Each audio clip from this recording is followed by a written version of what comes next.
오늘은 사순절이 이제 26일째 되는 날입니다. 사순절 묵상집에 오늘에 해당하는 이야기 제목을 봤더니 이렇게 되어 있습니다. 하나님 말씀은 내 알이다. 하나님 말씀은 내 알이다. 얼른 와닿지 않아서 도대체 이 내 알을 어떻게 얘기를 하고 있나 하고 묵상집을 쭉 보고선 말씀을 정리하다가 이렇게 한번 정리를 해봤습니다. 결론적으로 하나님의 말씀은 내 알이다. 그냥 우리말로 좀 우스꽝스럽게 풀어보니까 내 알이다. 뭐 달걀 같은 거 있잖아요. 내 알이 그런 뜻은 아닙니다. 그냥 이게 오늘 이제 하나님 말씀과 관련된 얘기거든요. 성경과 관련된 얘기인데 이건 내 알이다. 그러니까 유익되어지는 꼭 필요한 것을 얘기하는 것이죠. 하여간 오늘 제목이 하나님 말씀 내 알이다, 이런 제목으로 말씀을 함께 나누려고 합니다. 그런데 이 하나님 말씀 내 알이다, 그러니까 내 알이라고 하는 말은 이제 영어 표현을 이렇게 우리말로 찾아보면 뭐 진실, 실제 뭐 이런 표현이거든요. 하나님 말씀이 내 알이라면 다음에 생기는 질문이 이런 거죠. 하나님의 말씀이 기록된 글인가 아니면 우리의 삶의 현장에서 경험할 수 있는 현실적인 것인가 라고 하는 것입니다. 우리는 하나님의 말씀인 성경을 얘기할 때 간혹 앞에 이런 말을 붙이죠. 살아계신 하나님의 말씀이다, 살아있는 말씀이다, 이렇게 얘기를 합니다. 근데 글자가 살아있다라고 하는 표현이 사실 맞는 표현이 아니지 않습니까? 그런데 우리는 하나님의 말씀은 살아있다 이렇게 표현을 하거든요.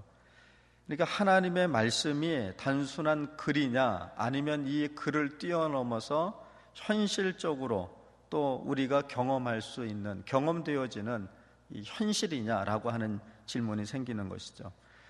신앙은 글에 대한 감각에서부터 현실에 대한 감각으로 옮겨가면서 깊어지는 것이라고 오늘 이 묵상집을 기록하신 분은 그렇게 기록을 했습니다. 그러니까 우리의 신앙은 하나님의 말씀인 글로 되어진 이 성경을 읽고 거기에서 감동을 받고 흔히 말하는 오감으로 느끼는 거죠. 영적으로 말이죠. 그리고 거기에서 머물지 않고 신앙이라고 하는 것은 이제 내가 영적으로 이렇게 감각적으로 느낀 이 말씀을 이제 삶의 현장 가운데 어떻게 한다는 겁니까? 살아간다는 거죠. 실천해 보는 거예요. 이렇게. 그래서 말씀을 글자적으로, 문자적으로만 이해하고 붙들고 있는 것이 아니라 이것을 이제 내 삶의 현장 가운데서 일어날 수 있도록 살아내는 것, 이게 신앙이다 이렇게 표현을 합니다. 신앙의 시작은 그래서 성경을 읽고 의미를 깨달는 데부터 시작이 됩니다. 신앙이 어떻게 생기는가? 그 시작을 오늘 하나님의 말씀을 읽는 것, 단순히 이건 눈으로 읽는 것뿐만 아니라 하나님의 말씀을 듣는 것을 같이 포함하는 거겠죠. 그러니까 하나님의 말씀을 읽고 듣는 일로부터 우리의 신앙 성장의 출발이 된다라고 하는 것이죠. 그리고 이건 놀랍게도 우리의 삶의 자리에서 현실이 되어지고 경험하게 됩니다. 말씀이 현실 속에서 이루어지는 경험은 놀라지 않을 수가 없습니다. 별로 여러분 표정이 놀란 표정은 아니에요. 새벽이니까. 그런데 한번 잘 생각해 보세요. 여러분이 처음으로 하나님의 말씀을 대했을 때의 느낌과 또 그때의 감정과 또 그때 여러분의 모습과 이제 그 말씀을 듣고 또 그 말씀을 붙들고 말씀대로 살아가려고 헌신하셨잖아요. 그리고 어느 정도의 일정한 기간이 지나온 지금의 여러분을 한번 비교해 보시라는 겁니다. 그때나 여전히 지금이나 다를 게 없다 그러면 좀 심각해요. 생각해 봐야 될 일이에요. 그러나 절대 그렇지 않다라고 하는 거죠. 어떤 형태로든지 간에 저와 여러분의 삶의 자리에 하나님의 말씀을 처음 접했을 때와 그리고 이제 그 말씀을 붙들고 어쨌거나 지금까지 부지런히 살아오는 이 과정 속에 우리는 어떻게 해서 우리의 삶의 현장에서 하나님의 말씀들이 경험되어져 가는지 우리는 다 눈으로 보았다는 겁니다. 몸으로 우리는 경험했다고 하는 겁니다. 그래서 우리는 이런 것들을 흔히 말하는 간증이라고 하는 걸로 은혜를 나누지 않습니까? 그런데 말씀이 단순한 의미로만 머물지 않고 현실이 되기까지 우리에게 수많은 고난을 거쳐야 한다라고 하는 것이죠. 우리는 그들을 예언자라고 표현합니다. 그래서 저와 여러분들은 이 시대 모두가 예언자예요. 어떤 의미에서요?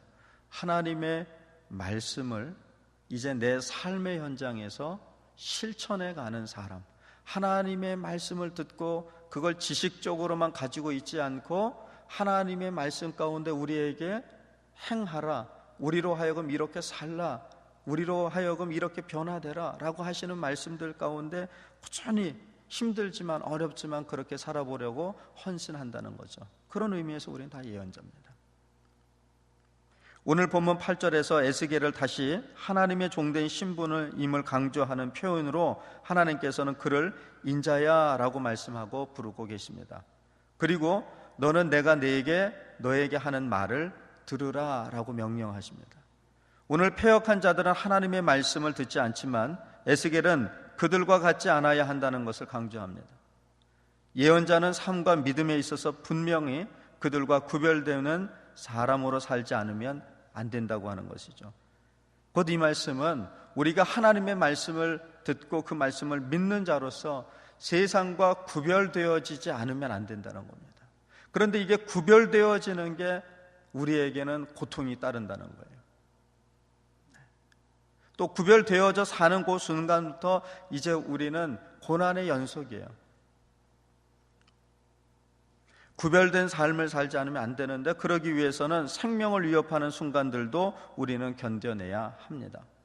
오늘 우리가 역사를 통해 알고 있는 순교의 역사는 하나님의 말씀이 단지 의미로만 지식적으로만 머물지 않고 레알, 즉 그 말씀이 실제가 되어지고 그 말씀이 현실임을 입증하는 거예요. 오늘 우리의 문제는 먹기에 좋은 것만 먹고 그것이 내 몸에 어떻게 기여하는지에 대해서 더 이상 생각하지 않는다라는 게 문제입니다. 여러분, 신천지가 왜 문제가 되겠습니까? 왜 문제가 된다고 생각하세요? 오늘 말씀에 비춰보면요, 먹기만 하니까 그래요. 먹기는 잔뜩 먹었습니다. 물론 불량식품을 먹은 거죠.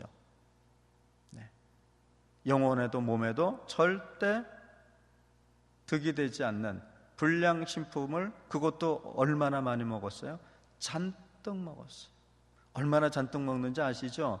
동천변에 하여간 뭐 몇 시부터 몇 시까지인지는 관심이 없어서 전 잘 모르겠습니다만 하여간 제가 지나갈 때마다 차들이 가득 차 있는 것 같아요. 근데 한 가지 약속을 좀 해주시면 좋겠어요. 그거 보고 부러워하지 마세요. 그건 부러워해야 될 일이 아니라 어떻게 했길래 저기에 사람들이 저렇게 많이 모이나, 우리는 거기에만 몰입이 돼가지고 우리도 저렇게 좀 해야 되는데 저렇게 해야 되는데 라고 하는 말이, 여러분 그런 표현이 아닌지 알지만 그 말은 잘못 이해하면요, 우리도 저렇게 불량식품 좀 잔뜩 먹었으면 좋겠다 이런 얘기하고 같은 얘기가 될 수 있는 거예요. 부러운 게 아니라 불쌍히 여겨야 될 일이죠. 긍휼히 여겨야 될 일이에요. 미혹한 영은요, 우리를 그렇게 늘 우리를 꿰어냅니다. 하나님이 못해서 안 하시는 게 아니잖아요. 미혹의 영이 그들을 그렇게 사로잡는 거예요. 이따가 마치 아침에 내린 이슬이 낮이 되면 사라지듯이 다 사라질 존재들입니다. 뭐가 부러워요? 긍휼히 여겨야죠. 그걸 모르고 독이 되는 줄 모르고 먹어야 된다니까 그들은 그냥 아무런 이해도 없이 잔뜩 먹기만 하는 거예요. 먹기는 많이 먹었는데 불량식품을 먹었어요. 불량식품이라도 하여간 가끔 적당하게 먹는 건 또 간혹 그럴 수도 있다고 쳐요. 근데 그걸 잔뜩 먹었어요. 그러니 어떻게 되겠습니까? 이게 온몸에서 이게 이제 독이 되는 거예요. 탈이 날 때가 틀림없이 옵니다. 처음에 먹을 땐 몰라요. 그냥 배가 부르니까 좋은 것 같아요. 배가 고팠어요. 그런데 먹여주는데 그걸 먹으니까 일단 배가 부르니까 좋은 것 같아요. 그런데 그게 우리의 몸이 독이 되는 걸 모르고 잔뜩 먹으면 나중에 뭐가 됩니까? 틀림없이 탈이 날 때가 와요. 이단은 탈이 납니다. 언제 탈이 나도 탈이 나요.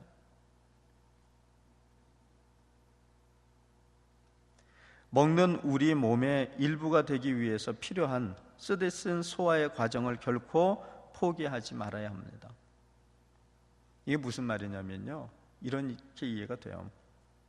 하나님의 말씀을 듣고 이 말씀이 우리의 삶의 자리에서 이루어지도록 우리가 그 말씀을 붙들고 살다 보면 고난이 있다는 거예요.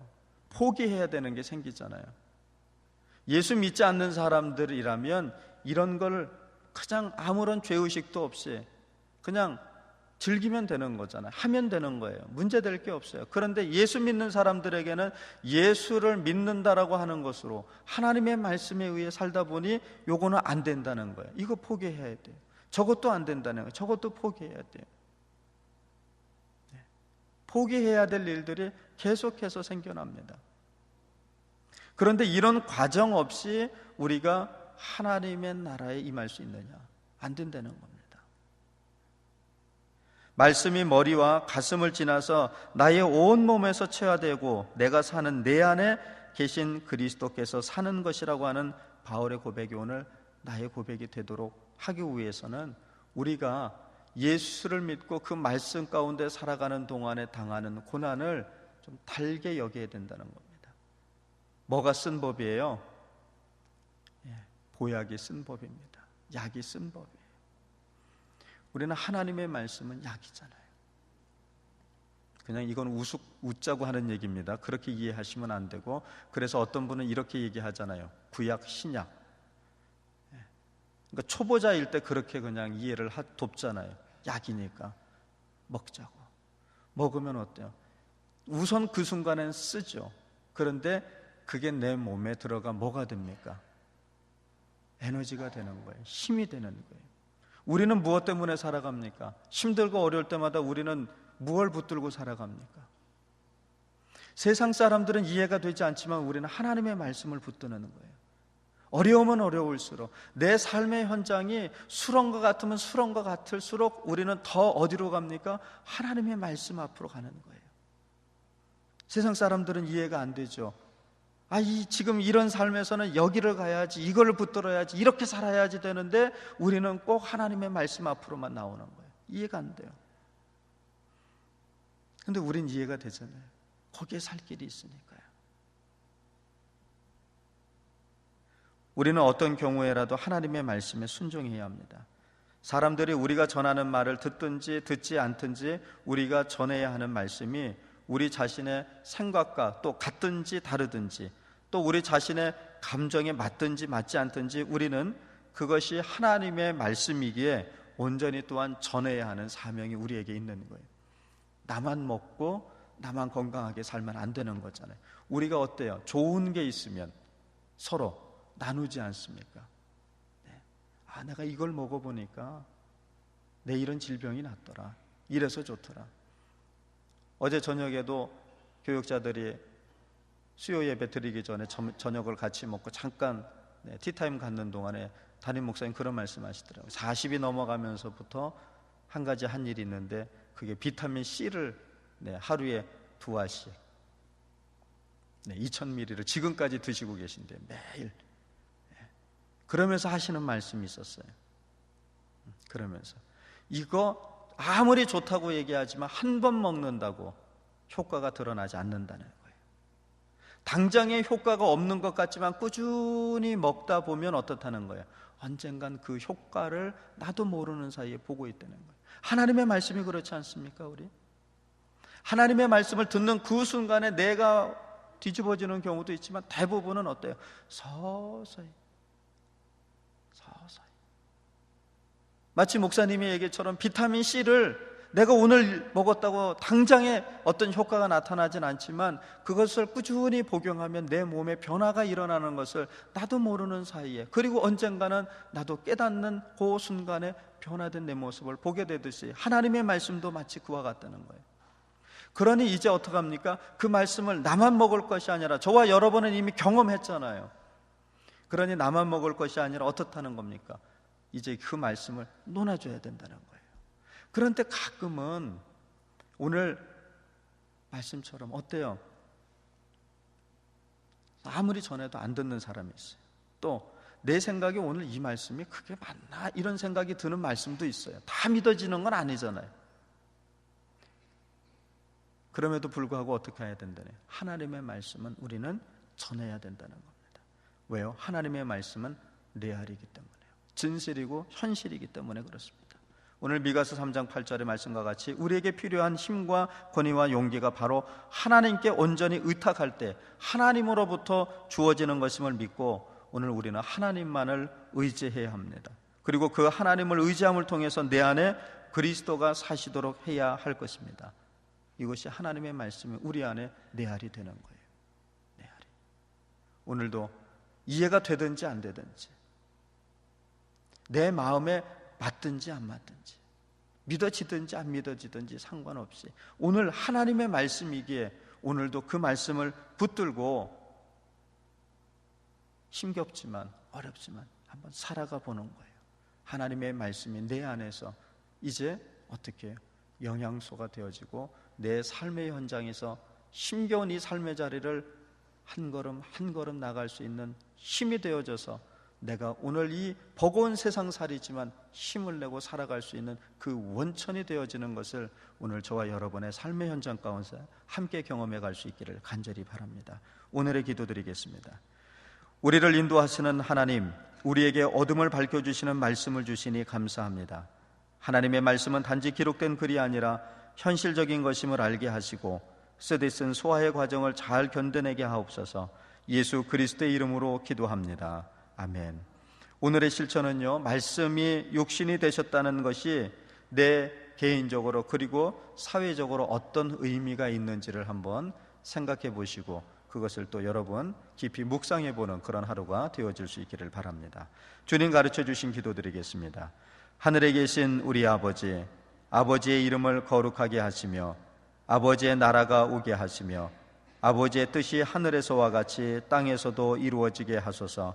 오늘 우리에게 일용할 양식을 주시고 우리가 우리에게 잘못한 사람을 용서하여 준 것 같이 우리 죄를 용서하여 주시고 우리를 시험에 빠지지 않게 하시고 악에서 구하소서. 나라와 권능과 영광이 영원히 아버지의 것입니다. 아멘. 아멘.